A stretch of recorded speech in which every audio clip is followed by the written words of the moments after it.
here's a little bit of a sound test between the Duke 390 and the Duke 790. They both have competition works exhaust, so it makes it somewhat comparable, but let's get started.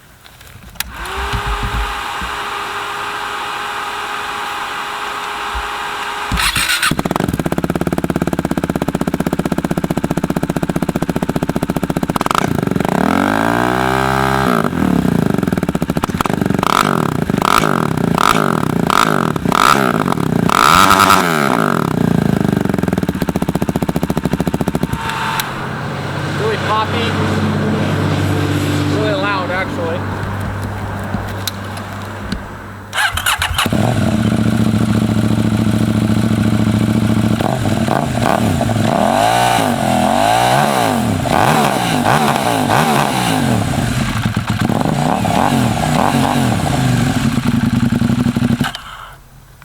And a little deeper throat, so a little bit difference there, and that's it. Sound test between the 390 and 790.